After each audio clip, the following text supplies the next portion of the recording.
Hello, I'm Ranjan Kumar and I'm back again with my new video. And this time I wanted to speak on addictions. Well, for a very long time I have been thinking about what are fundamentally, these anything that we call as an addiction. We have so many programs, we have so many videos, we have so many lectures, we have so many trainers who want to help us get rid of or overcome these addictions. But most of the workshops and seminars and books, all of these things try to give you a technique or a tool or an exercise or an activity,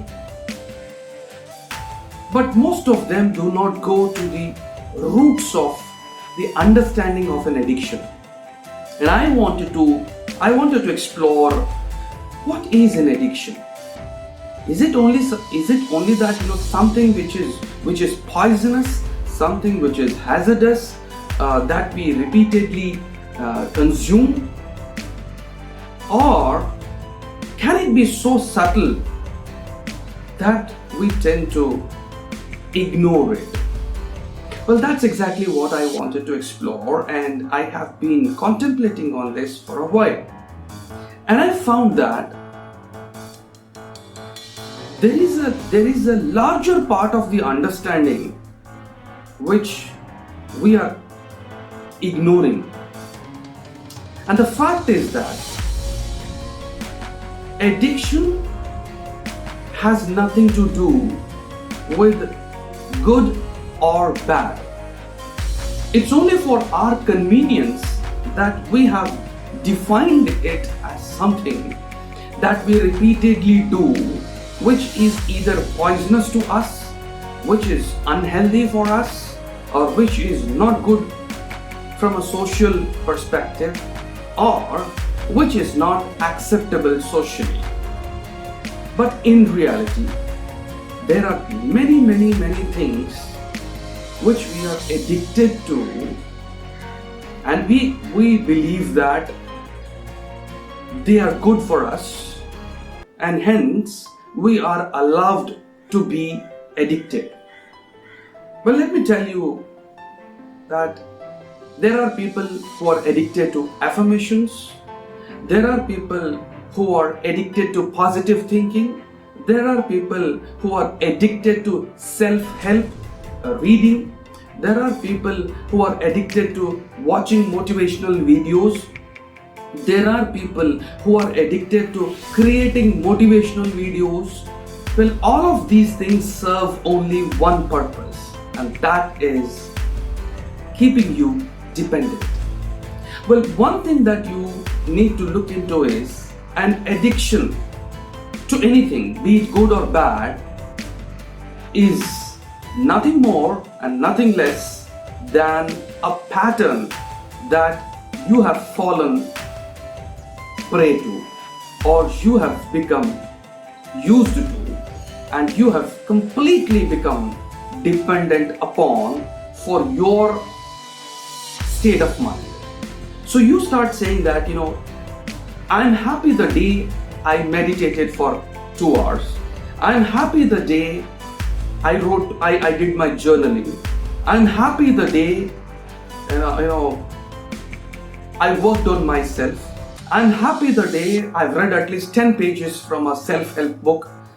And these are all, you believe that they help you become more and more better. But the point is, you still are establishing the fact that I am not what I'm supposed to be. I am not enough, and I am not enough unless I do this. I am not complete unless I do this. I am not fulfilled unless I do this. Now, see the fact that somebody who's not good enough in understanding the fundamentals of life falls prey to something that is hazardous or poisonous to health. But somebody who is a little more intellectually sound or intellectual creates something which is socially accepted and socially approved and becomes addicted to it. And most of us start banking upon these kinds of addictions. I started pondering on this and I found that, do we really need these addictions? Be it journaling, be it reading, be it listening, be it any kind of self-help activity, without which probably you feel that the day you do this you feel fully charged, fully excited, but the day you miss to do it, you start missing it, and you start telling yourself that for everything wrong that happens, or for everything that doesn't meet your satisfaction levels, you start saying, oh, because I did not do my journaling today, oh, because I didn't do my affirmations today, or because I didn't do my gratitude today, probably this is happening with me. And it's like saying that I didn't do my mantra for the day, and that's why I am not who I'm supposed to be. But look into it. Are you trying to concretize the fact that you don't have enough, or you are not enough unless you do these things? Well, I'm not going to make any judgmental comment on this. In fact, I would want you to reflect on this. In what way do you feel that you are incomplete? In what way do you think that this universe, which is so intelligent, which is running you from inside and outside, this universe which is so brilliant from within, might have left you unintelligent, might have left you banking upon something which is external to make you feel complete? In what way do you think this universe might have abandoned you? Is there a possibility that universe can abandon us? Or is it just one more story that you have created and got engaged so seriously that you fell prey and you start numbing your brains? You started numbing your life by falling prey to addictions. Now, let me show you some of the smallest addiction, and probably this might help you overcome your habit, or at least try to identify those small addictions which might be ruining your entire effort of self-help and personal development. Find out, identify those moments, observe, notice yourself the moment you have this inner feeling which is making, which is embarrassing, and which, when you're feeling uncomfortable in yourself, and you switch on your television. Find out those moments when you say, oh, I'm feeling bored, let me do something. Or find out those moments you start feeling lonely and you just want an escape from your loneliness. So you run to grab your mobile and you just want to have a conversation with somebody. And in that also you can find the logic. So I'll talk to somebody who's very intellectual, and let me indulge in an intellectual conversation, and then let me inflate my ego, and I'll feel satisfied after about 15-20 minutes of that intellectual conversation, which will make me feel worthy of being who I am. And probably these are those small outlets where you escape the reality from and you escape your authenticity from.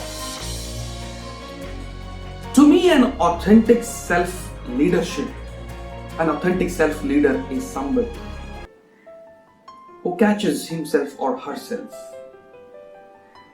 attempting to escape from that feel in the moment. Because that feel is something which is telling you something, which is talking to you, which is drawing your attention. Whereas you want to escape, and that's why you walk towards your television, you walk towards somebody to talk to, you walk towards your mobile, you walk towards your journals and your diaries, you walk towards your bookshelf. And these are those moments. These are those moments when you're telling yourself that I'm scared. I'm scared of facing this feeling. I'm scared of being who I am. Or I'm scared of facing and experiencing this feeling which is wanting to come out, which is wanting to be expressed, which is wanting to be experienced and then get released. The feelings inside cannot be suppressed. And addictions are those activities, good or bad, which only give you a way to suppress these feelings. And you don't have to do anything. When I'm giving this thing, I'm not expecting you to do something new. The easiest and the best way is just be there, be with the feeling and experience it. Experience it to that fullest extent that you give it a way to release, and by that you get relieved. And I don't mean to say that it's easy. Had it been easy, people would have done it naturally. And it's a very normal thing for human beings to escape towards easier things. Well, I don't know if it's going to be difficult or easy for you, but I would want you to sit by yourself and check which are those feelings which you're trying to escape. And in the way of escaping, you have created new, small, sweet, good addictions which you don't want to label as addictions. Hope you're not addicted to this. Love you.